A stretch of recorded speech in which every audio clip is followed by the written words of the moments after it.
Les vraies voix Sud Radio, 17h-20h, Philippe Rossi. Les vraies voix sont de retour sur Sud Radio. Philippe Bilger qui est avec nous, accompagné de Corinne Tapireau, Michel Pouzol. On poursuit le tour de table de l'actualité. Alors, souvenez-vous de cette phrase polémique de Philippe Poutou, c'était il y a quelques mois, la police tue. Eh bien, ce matin, le candidat du NPA a confirmé ses propos. Oui, la police tue, écoutez-le. La police tue maintenant, pourquoi elle tue? Est-ce que ce sont des dérapages? Est-ce que c'est le résultat d'une politique répressive? Est-ce que c'est une autonomisation de la police aussi, qui a tendance à faire un peu ce qu'elle a envie de faire? Oui, il y a un aspect répressif, une répression qui se généralise, qui se perfectionne. Alors, j'aimerais avoir la réaction de Philippe Bilger. Philippe, est-ce que c'est attaquable, les propos de Philippe Poutou? Ah ben sûrement, mais en même temps, de Philippe Poutou, on peut tout craindre. Et le comble, c'est que c'est un homme que j'ai eu la chance d'interviewer.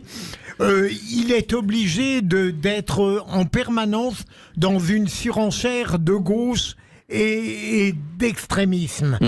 Tout à l'heure, il était évident que sa réaction serait celle qu'il a eue à l'égard de la gauche classique, et il aurait été étonnant qu'il se désavoue sur cette phrase complètement absurde et injuste sur la police qui tuerait. Il est comme ça, c'est son registre, il ne peut pas en changer. Je regrette que son intelligence ne soit pas capable de changer un peu de logiciel. Michel Pouzol.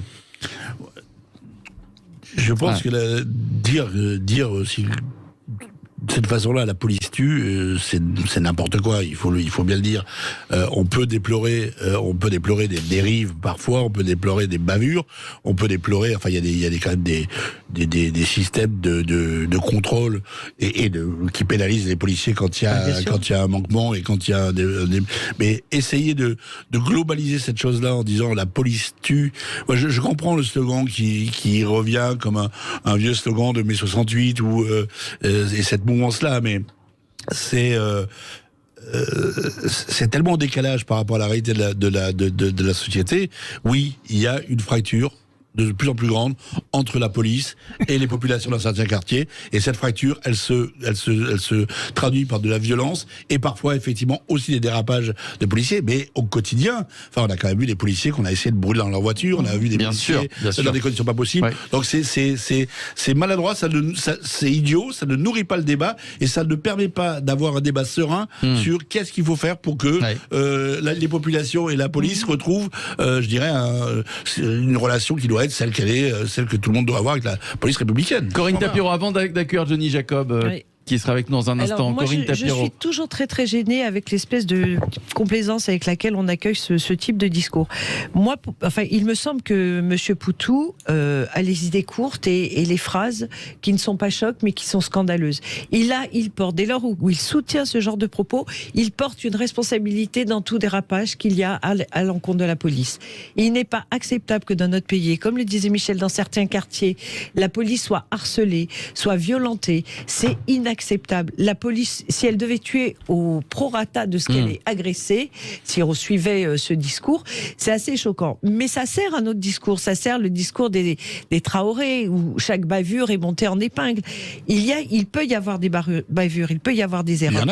Il y en a, bien sûr, mais ce n'est pas le quotidien. La police sauve. Elle était où, la police, hier, dans le 12e arrondissement, quand il y a eu la prise d'otages? Elle était où, la police, quand il y a eu le Bataclan? Ils étaient là, les policiers.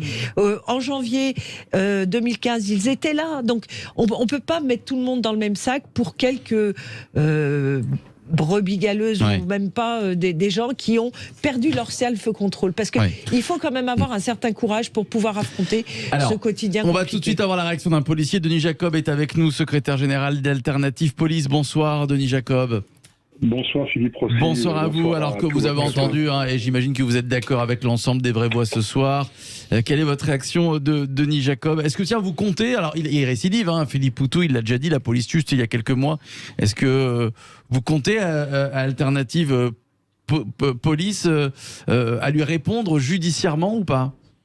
Alors écoutez, tout d'abord, moi je suis particulièrement scandalisé par les propos de Philippe Poutou, mais je dirais malheureusement on est habitué, et je vais être du même niveau. Malheureusement on devrait élever le débat, mais je vais être du même niveau. Pour moi ces propos, ça correspond à l'expression quand on t'appelle rapport de chambre. tu sortiras dessous le lit. Voilà à quoi ça me fait penser ces propos. C'est-à-dire que c'est quelqu'un qui est dans l'anonymat pendant des années et qui ressurgit tous les 5 ans en élection présidentielle pour cracher son fiel sur la police nationale. Mais peut-être est-il aussi aigri d'avoir eu affaire à la justice en 2017 et d'avoir été condamné pour des dégradations sur le salon de l'auto, rappelons-le, et avec une inscription à son casier judiciaire. Donc peut-être qu'il ne se reconnaît pas dans l'autorité de l'État, qu'il catalogue d'autoritaire. Bon, si l'État français et la police étaient autoritaires, répressifs comme il le dit, il ne pourrait même pas s'exprimer sur un plateau.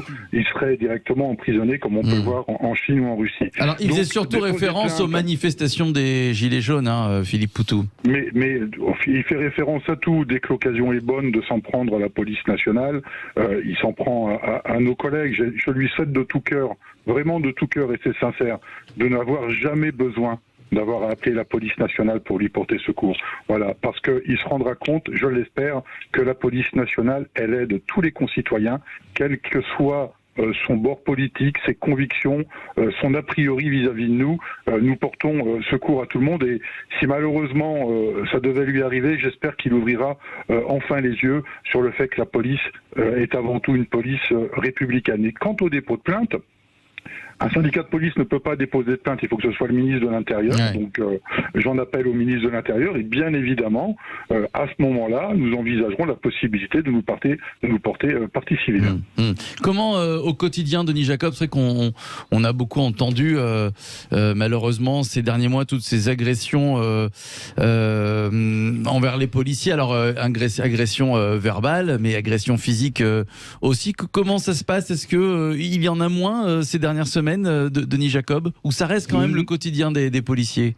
Mais malheureusement, je pense que les médias ont plein d'autres sujets à aborder que cela, malheureusement, mais c'est pas parce qu'on n'en parle pas que ça ne se passe pas. Et effectivement, c'est du quotidien. Moi, je le dis très régulièrement, chaque mission de police est un danger potentiel. On part sur une intervention, on croit savoir sur quoi on part, mais on ne sait jamais sur ce qu'on va trouver, à quoi on va être confronté. Corinne Tapierou le disait tout à l'heure, concernant l'affaire du 12e arrondissement hier. Bon, ça s'est très très bien terminé, mais nous aurions pu avoir 2 victimes, les 2 femmes, mais nous aurions pu avoir aussi des policiers blessés ou tués. Et le lot quotidien de la police nationale, c'est malheureusement d'être confronté à la violence et à la possibilité d'être soi-même touché dans notre chair. Donc c'est du danger, c'est un métier très difficile. Il y en a d'autres, bien évidemment, mais la police nationale en particulier. Et vous le disiez très justement aussi sur votre plateau, si nous devions faire usage de notre arme et tuer autant de fois que nous intervenons et que nous interpellons, on serait du même niveau, voire plus que les États-Unis d'Amérique. Et aujourd'hui, on peut saluer le sang-froid et le professionnalisme de nos policiers qui évitent au maximum de faire usage de leur arme de service. Alors, Michel Pouzol, oui, Michel. Oui, je crois que là, le problème, un des problèmes forts de M. Poutou là-dessus, c'est qu'il confond 2 choses. Il confond la manière dont l'État a géré effectivement le mouvement des Gilets jaunes et des manifestations populaires. Et là, moi, je ne peux pas on peut en débattre. On peut en débattre, mais en tout cas pas en faire porter la responsabilité aux policiers qui étaient dans la rue, qui ont appliqué les consignes, parce que quand c'est des manifestations de cette force-là, il y a des consignes précises, exactes, etc. Donc, pour un dérapage, c'est une anecdote par rapport à la réalité. Donc là, oui, il faut se poser la question de comment a été géré et ce qu'on a demandé aux forces de l'ordre à ce moment-là.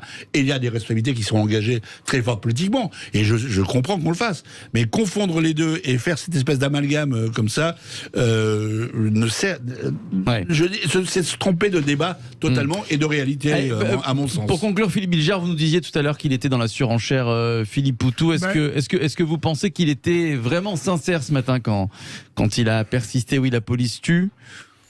Disons que je crois que Philippe Poutou et le mouvement auquel il appartient ne concevraient même pas d'avoir un jugement équitable sur l'institution policière. La police, pour des hommes comme lui, des idéologues comme lui, fait partie de ces forces autoritaires contre lesquelles la révolution doit se battre. c'est aussi simple que cela. Donc je ne l'imagine pas demain mettre un peu plus de nuance dans un jugement totalement scandaleux. Merci à vous, Denis Jacob. Merci Denis, secrétaire général d'Alternative Police. Merci à vous. Dans